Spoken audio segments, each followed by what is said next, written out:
Hi, I'm Lisa Copeland, founder of Cars Her Way and author of Car Buying Her Way, the Fierce Girl's Roadmap to the Car of Your Dreams.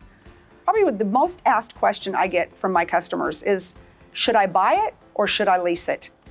So we're going to talk about leasing, and I'm going to talk to you about some of the pros and some of the cons. I personally am a big fan of leasing a vehicle. I think that there is a lot of advantages to leasing a vehicle.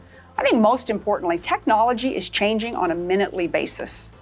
And so if you can get yourself into a 2-year lease, there's a lot of benefits to that. Number one, you're always going to have a new car with a new body style and new technology. When you lease a vehicle, you're only paying for the depreciated part of the vehicle. On a 2 to 3 year lease, that means you're only paying for 40 to 50% of the car.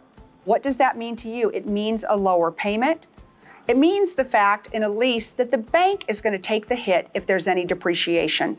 What are some of the caveats of a lease? You've got mileage restrictions. They're typically 10, 12, or 15,000 mile leases. So if you're a 20, 30, 40,000 mile a year driver, a lease probably isn't for you.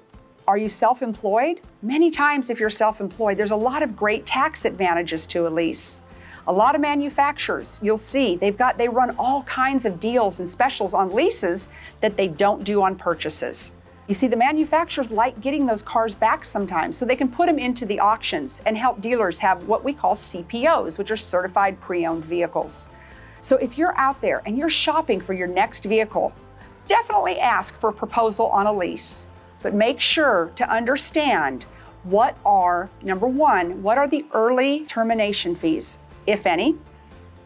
Find out what your residual balance is. Find out if you can trade the car in at another dealership besides the dealership you bought it at. I'll give you an example. Ford. You have to trade your vehicle in at a Ford dealership. You have to return it to the Ford store. You can't just go trade it to the Chevy store. And one of the things I love about leasing is that you have 3 options at the end of the lease. You can buy the car for the residual amount that was set today. And a lot of times they'll actually refinance that for you. You can turn it in, drop the keys, and walk away from it, as long as you're within the mileage and the normal wear and tear. Or you could trade the car in, and this happens many times. Example, the residual is set at $10,000.